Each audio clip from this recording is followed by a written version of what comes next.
Salam, hər vaxtınız xeyir olsun dəyərli izləyicilər. Bugün sizlər üçün güvən imtahanının təşkil etdiyi 11-ci siniflər üçün sınaq 10-u izah edəcəm. Birinci testimizə başlayaq. Birlikdə göy banan adlanan meqalopolisləri istəyir. Bunlar Avropadakı Reyn boyu və eyni zamanda İngiltərə aid edilir. Doğru cavab D variantıdır. Digər meqalopolislər isə Çipis, Bosvaş, Sansan isə ABŞ-da yerləşir. Həmçinin Tokaydo isə Yaponiyada yerləşir. 62-yə diqqət edək. Verilmiş iqlim diaqramına aid olduğu məntəqə üçün doğru fikirlər müəyyən edin. Diaqramımıza diqqət edərsəz, burada temperatur gedişatı yanvar ayında -4-5-ə qədər indiyini, isti ay iyul ayında isə bu göstərici 25 plusa çatdığını görürük. Orta temperatur 12,7, orta illik yağıntılar miqdarı isə 271 mm civarındadır. Olduqca yağıntıların az olduğunu görürük. Təbii ki, bu yarım səhra quru çöl iqlim tipidir və bunun da xüsusilə də temperatur mənfiyə düşdüyünü nəzərə alsaq, qışı məhz soyuq keçən yarım səhra quru çöldür. Beləliklə, Naxçıvan üçün sərcavab olan bu diaqramda doğru ifadələri seçməliyik. 1. Qışı soyuq keçən yarım səhra və quru çöl iqlim tipi sərcəvidir. Bu doğru yanaşmadır. 2. Alluvial və alluvial-pralluvial düzənliklərdə yerləşir. Bu da doğrudur. Alluvial çayların gətirdiyi çöküntülərdir. Pralluvial isə müvəqqəti axarın gətirdiyi çöküntülərlə toplanan düzənliklərdir. Məhz Naxçıvanda Araz sahili boyunca biz bu tipli düzənlikləri görə bilərik. Mərkəzi Aran iqtisadi rayon üçün yanlışdır. Bilirsiniz ki, iqtisadi rayon olaraq Naxçıvan elə inadı Naxçıvan iqtisadi rayonudur. Davam edək. Yayı quraq keçən soyuq iqlim tipi üçün sərcəvidir. Xeyr, biz az öncə bildirdik ki, birdəki yazılan doğrudur. Davam edirik.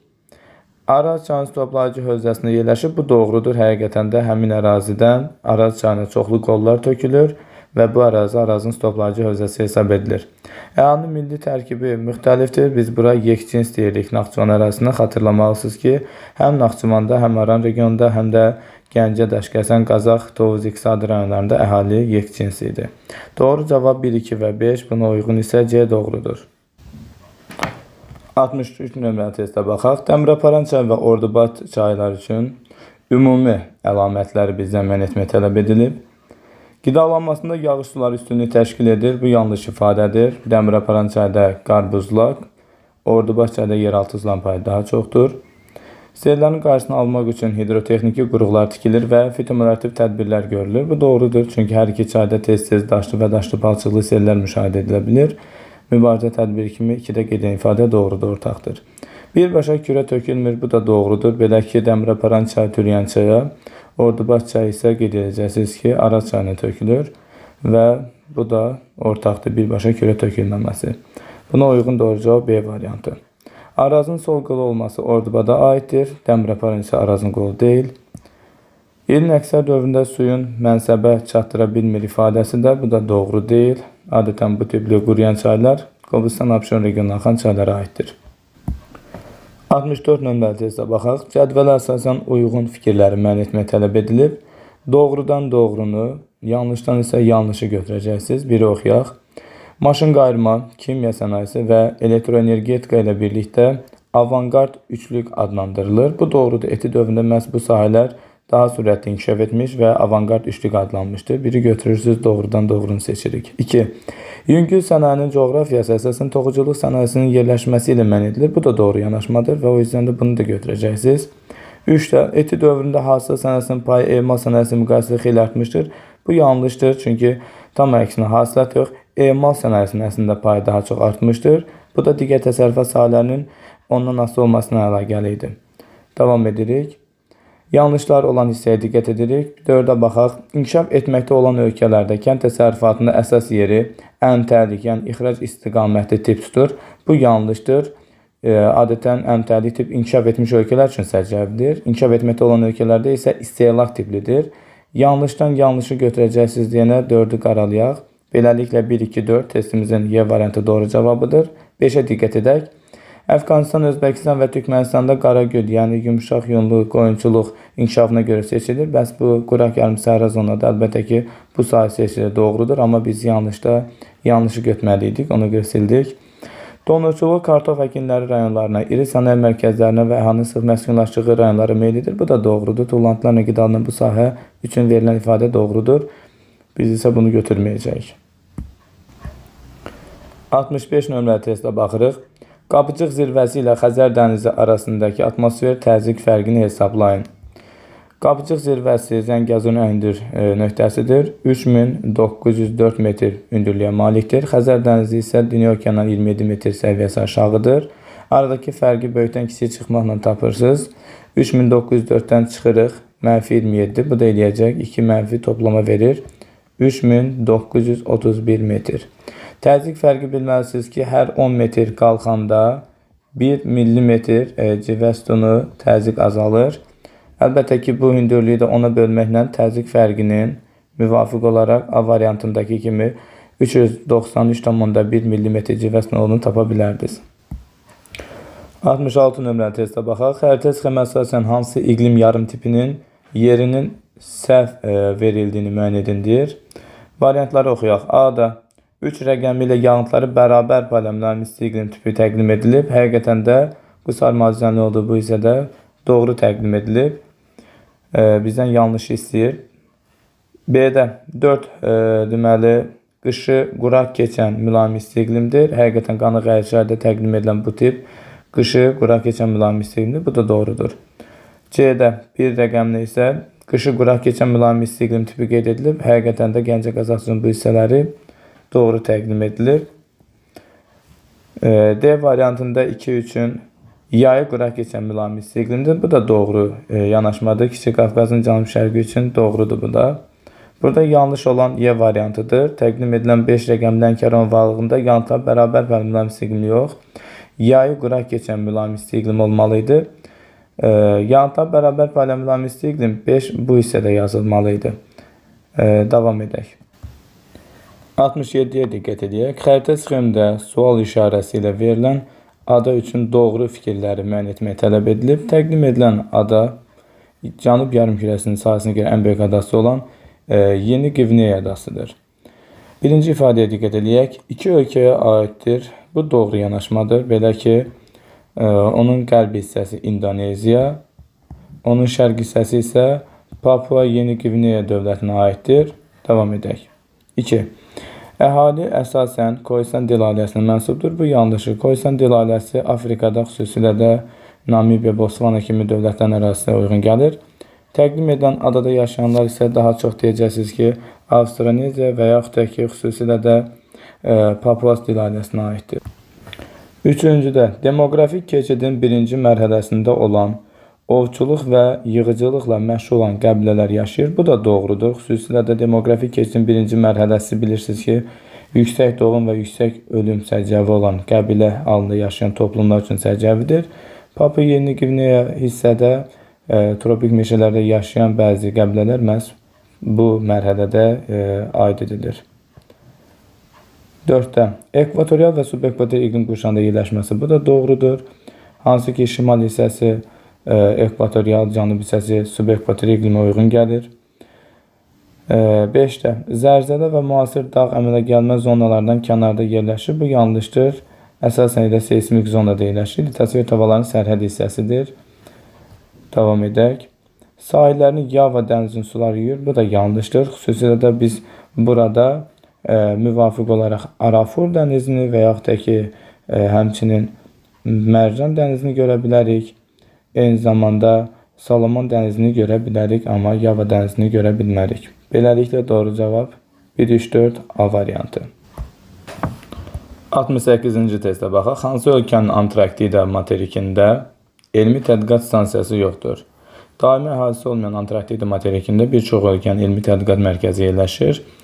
Yeni Zelandiya, Böyük Britaniya, Avstraliya, Yaponiya kimi dövlətlərin elmi tədqiqat mərkəzləri mövcuddur, amma İranın elmi tədqiqat mərkəzi yoxdur. 69. Musson küləklərinin təsiri altında olan adaları müəyyən edin. Musson küləklər mövsümi küləklər ildə 2 dəfə istiqamət dəyişən küləklər idi. Yayda okeandan quruya, qışda isə qurudan okeana doğru əsirdi. Və bu küləklər Asiyanın cənub, cənub-şərq və şərq hissələri üçün daha çox səciyyəvidir. Bu ərazilərdə yerləşən adalara gəlincə, Hindistanın cənubundakı Şri Lanka, Asiyanın həmçinin şərqində olan Tayvan və cənub-şərqindəki Filippin arxipelaqı buna uyğun gələn ərazilər olacaq. Doğru cavab A variantı edir. 70-ci testə baxaq. Aşağıda verilmiş əlamətlər hansı iqtisadi rayona aiddir? Çıraq 1 və Çıraq 2 sesləri tikilmişdir. Hava limanı fəaliyyət göstərir. Üzümçülük, tütünçülük və tağıçı inkişaf əlverişli şərait vardır. Civə və xromit yataqlarına malikdir. Bəhs edilən bu göstəricilər Şərqi Zəngəzur iqtisadi rayona aiddir. Belə ki, Çıraq 1, Çıraq 2 məhz Tərtər çayının Kəlbəcər hissəsində, qərb hissədə yeni tikilən kiçik ölçülü seslərdir. Eyni zamanda bu iqtisadi rayon arasında təzəliklə Laçın inzibati rayon arasında hava limanı tikilmişdir. Həmçinin üzümçülük, tütünçülük, taxılçılıq üçün inkişaf dağıt ərazilərdə mövcuddur. Civə və xromit yataqları məhz elə bu iqtisadi rayonun tərkibindəki inzibati rayon olan Kəlbəcər və Laçındadır. Müvafiq olaraq Civənin Kəlbəcərdə, Göydərə, Laçında ipək, üzr istəyirəm, Civənin Kəlbəcərdə Ağyataq, Şorbulaq, Levçay, Laçında isə Girgəz, Şəy və Narzanlı yataqları var. Xromitin isə müvafiq olaraq Kəlbəcərdə, Göydərə, Laçında isə ipək yataqları mövcuddur. 71-ci testə baxaq. Xəritə sxeması əsasən yağıntılar başlıca olaraq dekabr-fevral ayları aralığında düşdüyü məntəqələri müəyyən edin. Birinci məntəqə şimal yarımkürəsindəki subtropikin Aral dənizidir. Yağıntılar qış aylarında düşür. Şimalda da məhz dekabr, yanvar, fevral aylarına uyğun gəlir. Bir doğrudur. 2. Cənub subekvatorialdır. Subekvatorialda yağıntılar yay fəslində düşür. Cənubun yayları isə dekabr, yanvar, fevral aylarıdır. İkini də götürürük. 3. Elə birlə eyni iqlim yarım tipidir. Müvafiq olaraq iqlim vilayəti olaraq burada subtropik iqlim qurşan Aral dənizi iqlim vilayətidir və qışda yağıntılar düşəcək. Qışda da müvafiq olaraq şimalda dekabr-fevral aylarına təsadüf edir yağıntılı dövr. Doğru cavab 1, 2 və 3-dür. 4 və 6 subtropikin Aralıq dənizinə uyğun gəlir. Yağıntılar qışda düşür. Ancaq ekvatordan cənubda olduğuna görə cənubun qış ayları iyun, iyul, avqust aylarıdır. Həmçinin 6-da da eyni ilə iyun, avqust aylarına təsadüf edəcək. 5 isə musson rejimli ərazidir və burada əlbəttə ki, yağıntılar yayda düşəcək. Yay ayları isə şimalda iyun, iyul, avqust aylarıdır. O yüzden də cavabımız olmaz. 72 nömrəli testə baxaq. Uyğunluğu müəyyən edin. Malakka yarımadası və Skandinaviya yarımadasının ortaq fərqli ifadələrini uyğunlaşdıraq. A-da qeyd edilir ki, bir neçə ölkə yerləşir. Malakka yarımadasında Taylandın və bir də Malayziyanın ərazisi uyğun gəlir. Skandinaviyada isə Norveç, İsveç, Finlandiya olmaqla 3 ölkə yerləşir. Bir neçə ölkə dediyinə görə ortaqdır. B-də zəngin qalay Wolfram filizinə malikdir. Zəngin qalay Wolfram filizi Cənub-Şərqi Asiyada, Tayland, Malayziya, Indoneziya arasında yerləşir və bu ərazidə Malakka yarımadasına uyğun gəlir. İki işıqlanma qurşağında yerləşən isə Skandinaviyadır. Onun şimal hissəsindən şimal qütb dairəsi kəsir. Məhz buna görə də həm mülayim, həm də qütb işıqlanmaya uyğun gəlir. Malakka isə yalnız tropik işıqlanmada yerləşir. Sahilləri iki okean suları ilə yuyulur. Bu da ortaqdır. Belə ki, Malakka yarımadasını şərqdən sakit, qərbdən Hind okeanı, Skandinaviya yarımadası isə şimaldan şimal buzlu, cənub və digər hissələrdən isə Atlantik okeanı suları əhatə edir. Materikin ən ucqar nöqtəsi yerləşir. Materikin ən ucqar nöqtəsi Malakkada var. Misal üçün, Avrasiyanın ucqar cənub nöqtəsi olan Piyay burnu məhz Malakka yarımadasındadır, Malayziya ərazisində. Amma Skandinaviya yarımadasında materikin yox, qitənin, yəni Avropa qitəsinin ucqar şimal nöqtəsi olan Nordgen burnu var, Norveç ərazisində. Burada isə materik deyir. O yüzden də Y gedəcək 1-ə. Beləliklə 1-ə B-yi, 2-yə C, 3-ə isə A-D, doğru cavab D variantı. Test 73. Xəritə sxemə əsasən birinci və ikinci rəqəmlərlə göstərən ölkələrin ümumi əlamətlər müəyyən edin. Təqdim edilən ölkələr birinci Avstriya dövləti, ikinci isə Macaristandır. Birinci ifadəyə baxaq. Birinci Dünya müharibəsi ərəfəsində Avstriya-Macaristan imperiyasının tərkibində olub. Doğru yanaşmadır. 2. Ətlik və ətlik-südlük istiqamətli heyvandarlıq inkişaf etmişdir. Avropa dövlətlərində əsasən südlük istiqamətlidir. Yanlışdır. Ətlik daha çox Pirene yarımadası və Skandinaviya yarımadası üçün səciyyəvidir. Qalan Qərbi Avropa dövlətlərində əsasən südlü istiqamətlidir. Ərazisindən Dunay çayı axır. Bu da doğrudur. Dunay çayı Avropanın 10-a yaxın ölkəsindən keçir. Hansı ki, bu ölkələri bu şəkildə düzə bilərik təxminən və Qara dənizə tökülür. Hər iki ölkənin arasında məhz Dunay çayı axır. Doğrudur. Hətta Macarıstan paytaxtı Budapeşt şəhərindən də keçir. Düzənlik relyef üstünü təşkil edir. Bu ifadə Avstriya dövlətinə aid deyil. Çünki Avstriya dağlıqdır, Alp dağlarında yerləşir. Macarıstan isə əsasən düzənlikdir, doğrudur. Respublika idarəetmə formasına malikdir. Bu ortaqdır. Hər ikisi respublikadır. Bunlar monarxiya deyil. Doğrudur, ortaqdır. Davam edək. Əhalinin əksər hissəsi Hind-Avropa dili ailəsinə aiddir. Bu da yanlışdır. Belə ki, Avstriya dövləti həqiqətən də Hind-Avropa dili ailəsinə aiddir, amma Macarıstan isə Ural dili ailəsinin Finugor dil qrupuna aiddir. O yüzden də ortaq ola bilməz. Doğru cavab C variantı. 74 nömrəli testə baxaq. Mətndə verilmiş A çayı ilə bağlı cədvəldəki uyğunluğu müəyyən edin. A çayı haqqında verilən ifadə ilə tanış olaq. A çayı materikin ən uzun çaydır. Yerli dildə çaylar atası adlanır. Söhbət Mississippi çayından gedir. Bu çay sularını böyük və mərkəzi düzənlikdən, həmçinin Apalaç və Kordilyer dağlarından axan çaylardan yığır. Axdığı ərazilərdə sənaye, kənd təsərrüfatı və məişət əhəmiyyətinə malikdir. İndi isə Mississippi çayına dair verilən cədvəldə hansı uyğundursa onu seçək. A-da qeyd edir ki, Itaska gölündən başlayır. Bu doğrudur. Itaska gölündən başlayır və Meksika körfəzinə tökülürdü. Ancaq doğrunun qarşısında yanlış yazdığına görə biz bunu götürməyəcəyik. Bizdən uyğunluq istəyir. B-də daşqınlar baş verir. Bu doğrudur. Həqiqətən də Mississippi çayında, xüsusilə də yaz yaylarında qarların əriməsi, yağışların yağması nəticəsində mütəmadi olaraq daşqın hadisələri baş verir. Doğruya da doğru qeyd etdiyinə görə biz B-ni doğru cavab kimi götürürük. Digərlərini də oxuyaq. Missouri, Arkansas çayları onun qollarıdır. Bəli, xüsusilə Missouri, Arkansas, Ohio kimi qollara malikdir. Doğruya amma yanlış verməsi uyğunsuz deməkdir.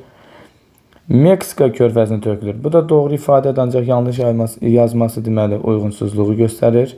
Transsərhəd çaydır, yanlışdır. Yəni yalnız ABŞ ərazisinə axır. Hər hansı bir transsərhəd rolu yoxdur. Yanlışa isə doğru yazıb burada da, deməli bu da uyğunsuzdur. Doğru cavab B variantıdır. Uyğunluq burada gözlənilir. Doğruya doğru qeyd edilib. 75-ci testə baxırıq. Hansı okean cəryanları eyni adlı yarımadalarda iqlimin quraq olmasına səbəb olur? Burada iki ifadəyə diqqət edirik. Birinci, eyni adlı yarımada olmalıdır. İkincisi isə quraq olmasına səbəb olmalıdır. Əvvəla bilməlisiniz ki, quraq olmasına səbəb olması üçün soyuq cəryanları götürməliyik. Qeyd edək. İndi isə baxaq. Peru və Kanar soyuq olsa da sahillərində eyni adlı yarımadalar mövcud deyil. O yüzden də sildik. B-də Alyaska isti cəryandır. Buna görə silirik. Labrador ödəyirdi. C-də Somali, Kaliforniya. Bu doğru cavabdır. Hər ikisi soyuqdur və hər ikisi eyni adlı Somali və Kaliforniya yarımadasının Afrika və Şimali Amerikada quraq olmasına səbəbkarıdır. C doğrudur. D-də Kamçatka doğrudur, amma Qvineya isti cəryandır və o yüzden də heç burada eyni adlı yarımadada görə bilmirik. Buna görə sildik. D-də Falkland soyuq cəryandır, amma burada eyni adlı yarımada adını görmürük. Pilus'da Antil isti cəryandır, bu da pozdur. 76 nömrəli testə baxırıq. Miqyas 1 bölünsün 7.500.000 miqyaslı xəritədə 12 dərəcə şimal enliyi və 3 dərəcə cənub enlikləri arasındakı meridian üzrə məsafə 22.4 cm olarsa tərifi xətanı hesablamağı tələb edib. Təqdim edilən məntəqələrin koordinatı burada sizlər üçün təqdim etmişəm. Misal üçün A məntəqəsi kimi qeyd edək, onu 12 şimal enliyi, B məntəqəsi isə 3 dərəcə cənub enliyi və eyni meridian üzrədir. Tərifi tapmaq üçün, xətanı tapmaq üçün biz birinci növbədə dərəcə toruna əsasən koordinatlardan istifadə edib həqiqi məsafəni tapmalıyıq. A və B eyni meridian üzərində fərqli yarımkürədədir. Bunlar üçün əlbəttə ki, həqiqi məsafəni tapmaq üçün biz enlikləri cəmləməliyik. Arada 12 plus 3, 15 dərəcəlik enlik fərqi var. Meridianda da biz 1 dərəcənin 111 km olduğunu bilməliyik. və həqiqi məsafəni tapmaq üçün aradakı enlik fərqi 15-i vuracaqsınız 111-ə. Bu da edəcək 1665 kilometr. Bu bizim ilk öncə bunlar arasındakı əsl həqiqi məsafədir. İndi isə miqyas və xəritə üzərindəki məsafəni biz istifadə edərək həqiqi məsafəni tapaq. Miqyasımızda 5-0 silsəz, yerdə 75 qalır, 75 kilometr. Həmin bu 75 kilometri vuracaqsınız xəritə üzərindəki məsafəyə. Yəni 1 santimetrə bizim bu miqyaslı xəritədə 75 kilometrdirsə, həmin xəritə üzərində 22,4 santimetr məsafə neçə kilometri əks etdirir? 75-i də 22,4-ə vursaz 1680 kilometr olacaq. İndi isə tərifi tapaq. Təhrif aradakı fərqdir. Burada böyükdən kiçiyə çıxırsınız.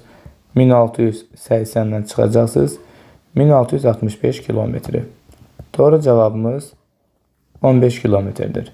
Yadda saxlamaq lazımdır ki, məntəqələr arasındakı əsl həqiqi məsafə məhz meridianın və yaxud da ki, paralelin bir dərəcə qövsünə əsasən tapdığınız həqiqi məsafədir.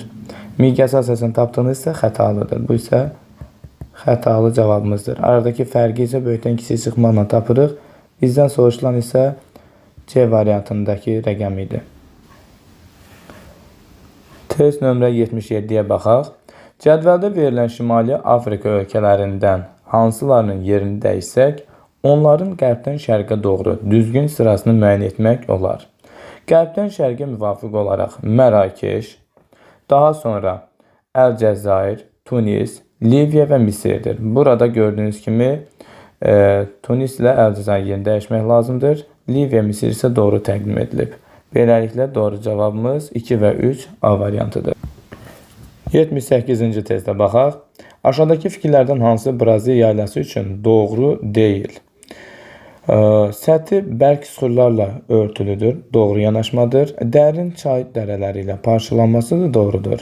Filiz faydalı qazıntılarla zəngindir. Bu da doğrudur. Xüsusilə də burada dəmir, boksit ehtiyatları mövcuddur. Platformanın qalxan sipər hissələri olduğuna görə altdakı kristali bir növlə sətə qalxmışdır. Məsələn, tərkibindəki metallar da sətə yaxın yerləşir. Ekvatorun hər iki tərəfində yerləşməsi yanlışdır. Ekvatordan bütövdə cənubdadır və doğru olmayan da D variantıdır. Əsas bitki örtüyü seyrək meşələr və hündür otlardır. Həqiqətən də savannalar burada üstün təşkil edir və onun tərkibində də əsasən seyrək meşələr, hündür otlar təşkil edir.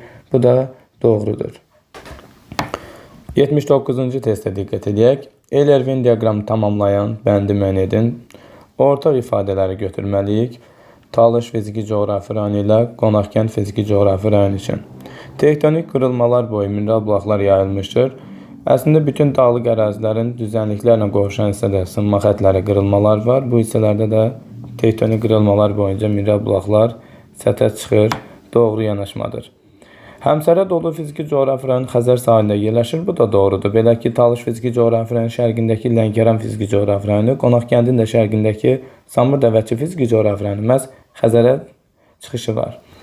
Vulkanogen çökmə süxurlara biz Qonaqkənddə rast gələ bilmərik.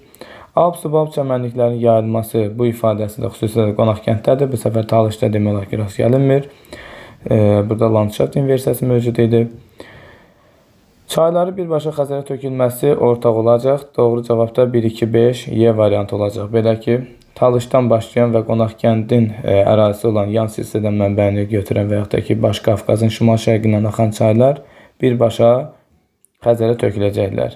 Müvafiq olaraq Talışda biz Lənkəran, Viləş çayı və yaxud da ki, Təngərd, Astara çayı deyə bilərik. Qonaqkənddə isə müvafiq olaraq Qusar, Qudyal, Vəlvələ çay kimi çayların adına qeyd edə bilərik ki, birbaşa gedib Xəzərə tökülürlər. Landşaft inversiyası Şaquli qurşaqda ardıcılın pozulmasıdır. Bunu biz Talış dağlarında görə bilərik. Ancaq Qonaqkənddə belə bir hal müşahidə edilmir. 80 nömrəli testimizə baxaq. Ölkəmizlə bağlı doğru olmayan fikir müəyyən etmək tələb edilib. A-da təxminən 800 metr mütləq hündürlüklərə qədər olan dağətəyi ərazilərdə şabaldı torpaqlar yayılmışdır. Doğrudur. Bizdən olmayan istəyir. Böyük və Kiçik Qafqazın, Talış və Naxçıvanın yüksək dağlıq ərazilərində antropogen, dağətəyi ərazilərdə isə təbii landşaft üstünü təşkil edir. Bu yanlışdır. Belə ki, tam əksinə yüksək dağlıq ərazilər əlverişsiz olduğuna görə, mənimsəməsi çətin olduğuna görə, meyillik çox olduğuna görə əlbəttə ki, burada təbii landşaft daha üstün olacaq, amma dağ-ətəyi düzənlik ərazilər isə mənimsəmə daha rahat olduğuna görə əlbəttə ki, insanlarda sıx məskunlaşır və eyni zamanda burada antropogen landşaft üstünlük təşkil edir. Bizdən də olmayan dediyinə görə B doğrudur. C, D, Y-dəki ifadələr doğrudur. Bir daha oxuyaq. Dağ meşələrində qonur torpaqlar rütubətli ərazidə, xüsusilə də fıstıq meşələrinin altında, qəhvə torpaqlar isə nisbətən daha aşağıda, quraq ərazidə, əsasən palıd meşənin altında formalaşır. Doğrudur. Yarım səhralarda yoğuşan gəvən, dəvə tikanı, dağ çöllərində isə ağot, qatır quyruğu, taxıl bitkilər üstünü təşkil edir. Doğru yanaşmadır. Kür Araz və Samur Dəvəçi ovalının yarım səhraları daxilində daha kiçik əraziyə malik düzənlik meşə landşaftlar gəlib. Bu da doğrudur. Kür Arazı, Kür boyunda Tuğay meşələri, Samur Dəvəçinin şimalında da Şollar düzündə məhz şirin qurun sahəsinə yaxın olmasına əlaqədar introzonal landşaft olan məhz düzənlik meşə landşaftı formalaşmışdır. 81 nömrəli testə baxırıq. Buzlaq relyef formalarının üstünü təşkil etdiyi ərazi. Buzlaq relyef formaları olan, misal üçün karlar, sirklər, morentre təpələri və yaxud da ki, buzlaqların sahildəki fəaliyyətləri ilə bağlı ifadələri tapmaq üçün ya siz qar xəttinə yuxarı zirvələri olan hündür dağlı götürməlisiniz, ya da qütbə yaxın əraziləri. Verilən test tapşırığında böyük hövzəni götürə bilməlisiniz. Bu ərazi quraq ərazidir, hansı ki, burada eol proseslər üstünlük təşkil edir. Küləyin fəaliyyəti daha üstündür, fiziki aşınma intensiv gedir. Doğru cavab Lavrenti yüksəkliyidir. Məhz Kanadadakı Lavrenti yüksəkliyi Labrador yarımadasındadır. Bu ərazi qütbə yaxın olduğuna görə həmin ərazi, xüsusilə də 4-cü ön buzlaşmasına intensiv məruz qalan ərazidir və sahil bu ərazilərin formalaşmasında və yaxud da ki, ərazinin relyefinin formalaşmasında buzlaqların rolu böyükdür. Digərləri Atlantik sahili ovallıq, isti ərazilərdə buzlaqların fəaliyyəti mövcud deyil, həm də ovallıqdır, yüksək dağlıq da deyil. Ovallıqlar 200 metrə qədər olan düzənliklər idi.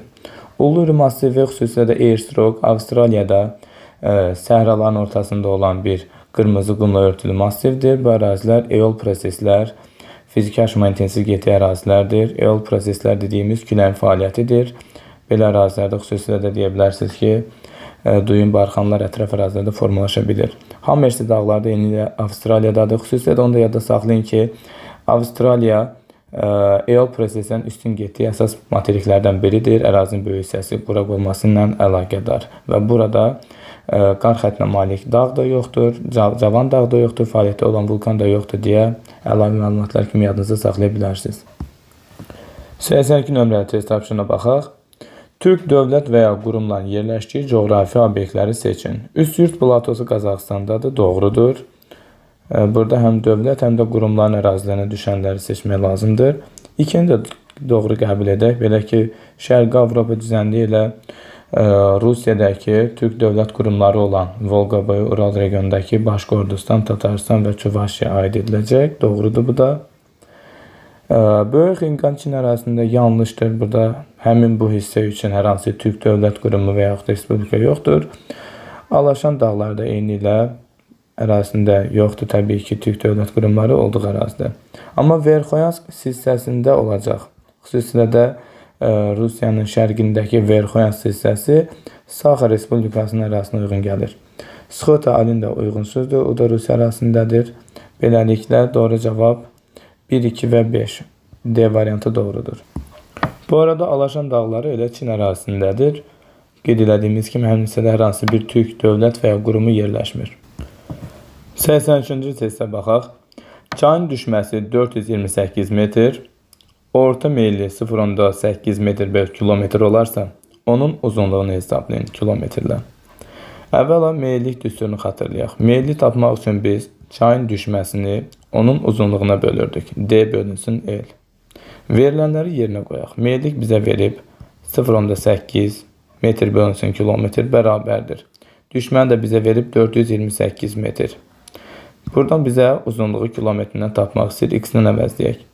X-i tapmaq üçün əlbəttə ki, biz burada 428-i 0.8-ə böləcəyik. Bu da 535 kilometrdir. Doğru cavab 535. 84-cü testə baxaq. Azərbaycan Respublikasında 2014-cü ildə kənd əhalisinin sayı 413 4.432 min, yəni bu da 4.432.000 nəfəridir. 2024-cü ildə isə 4.633.000 nəfər olmuşdur. Bu dövr ərzində kənd əhalisinin orta illik artımını hesablayın. Orta illik, yəni bir ildə artan əhalini hesablamaq lazım gəldiyini deyir və 1000 nəfərlə ifadə edəcəksiniz. Bunun üçün əvvəla əhalinin sayındakı artımını hesablayaq, çıxıb tapacaqsınız. Qeyd edək. 4.633.000. Bu arada 1000 nəfərlə tapmaq tələb edildiğine görə mən elə 1000 ifadəsini saxlayıram. Çıxılsın. 4.432 təzədən 1000. Bu aldığınız cavab bu dövr ərzində artan əhalinin sayıdır 201.000 nəfər və bunu böləcəksiniz. Orta illik, yəni bir il üçün istədiyinə görə 2014-dən 24-ə qədər neçə il keçib? 10 il. Siz ona böləcəksiniz. Bir ildə artan əhalinin müvafiq olaraq 201.000-i böləcəksiniz 10-a. Bu da eləyəcək 20,1 min. Sualın şərtində 1000 nəfərlə ifadə etdiyinə görə cavab 20,1 eləyəcək.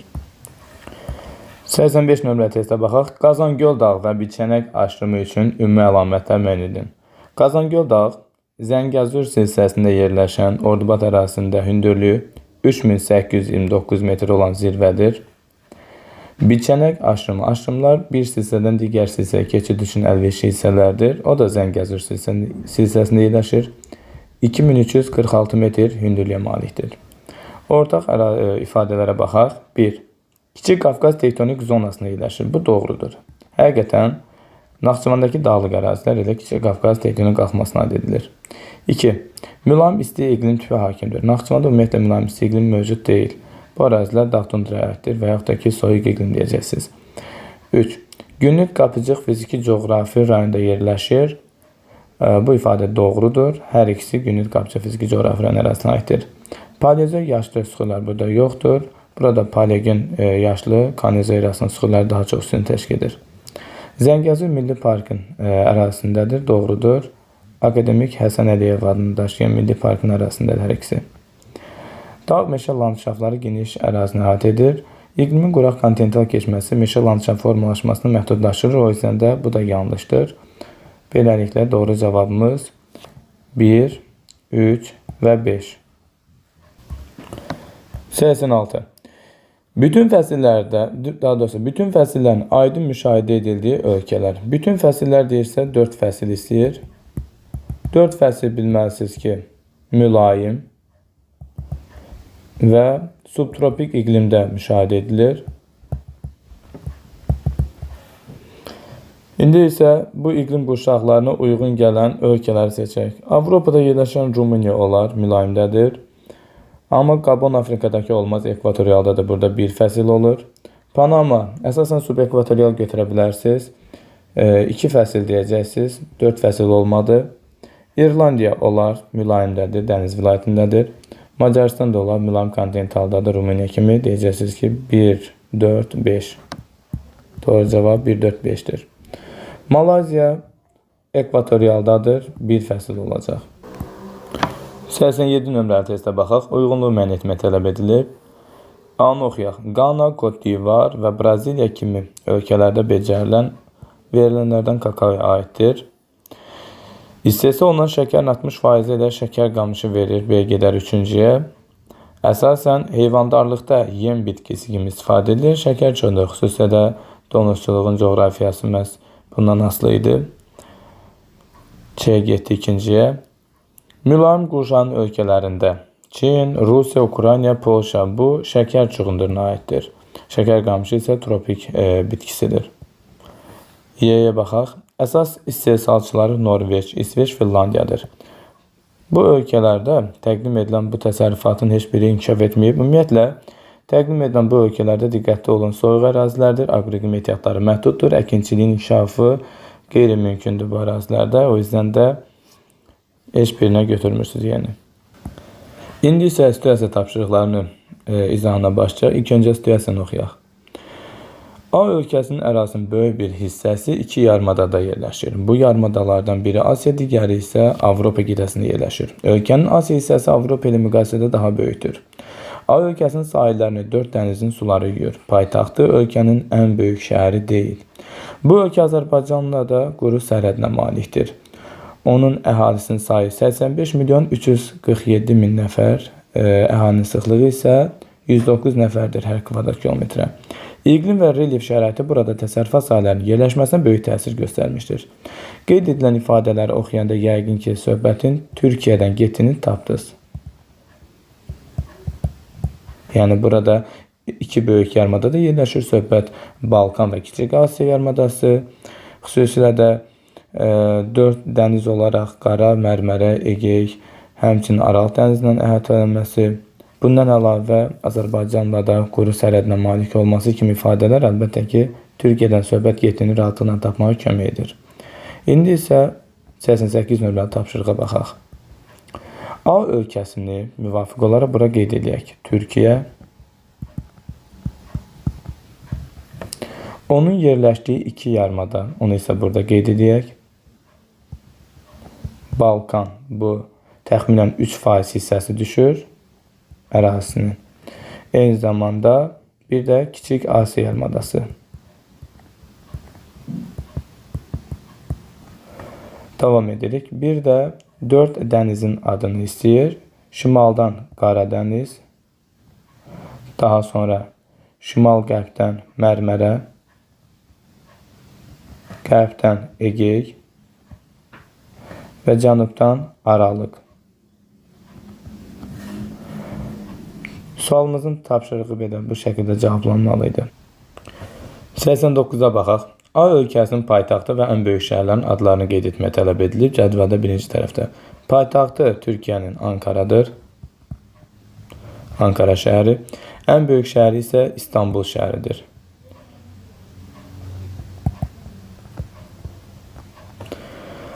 Cədvəldə ikinci tərəfdə isə A ölkəsi Türkiyənin sahəsini bizdən istəyir. Sahəni isə biz situasiya tapşırığına təzədən geri qayıdaq. Situasiyada əhalinin sayının 85 milyon 347 min nəfər olduğu, sıxlığın isə 109 nəfər olduğu bəllidir. Sıxlıq necə tapılırdı? Sıxlıq əhalinin sayını bir dəqiqə düzgün yazaq. Əhalinin sayını birbaşa bölürük nəyə? Ölkənin sahəsinə. Daha qısa yazdım. Burada bizə sıxlıq bəllidir. Əhalinin sayı da bəllidir. Sahəni tapmaq üçün biz nə etməliyik? Əhalinin sayını ölkədəki sıxlığa bölməliyik. Müvafiq olaraq 85 milyon 347 mini 109-a böləcəksiniz. Bu arada burada da həmin gedişatı qeyd edək. Müvafiq olaraq 85 milyon 347 mini bölürsüz sıxlığa 109-a. Bu da eləyəcək 783 min kvadrat kilometr. 90-cı tapşırığımıza baxaq. A ölkəsinin yerləşdiyi iqlim qurşağı, söhbət subtropik iqlim qurşağından gedir. Subtropik iqlim qurşağının Aralıq dənizi iqlim vilayəti. Bizdən vilayət soruşmur, sadəcə iqlim qurşağını soruşur. İkincidə isə ölkənin əsas relyef vahidlərinin adını müvafiq olaraq azı 2 dənəsini qeyd etməliyik.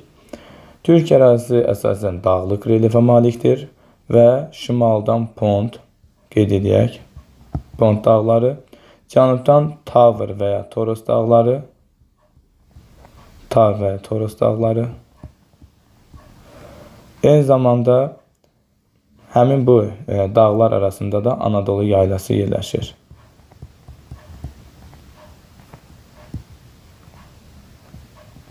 Bu şəkildə qeyd etmək kifayət edir. Belə, ümid edirəm izahlarımız sizlər üçün faydalı oldu. Növbəti izahlarımızda görüşənədək. Kanala abunə olub like etməyi, videomuzu bəyənməyi unutmayın. Hələlik, sağ olun.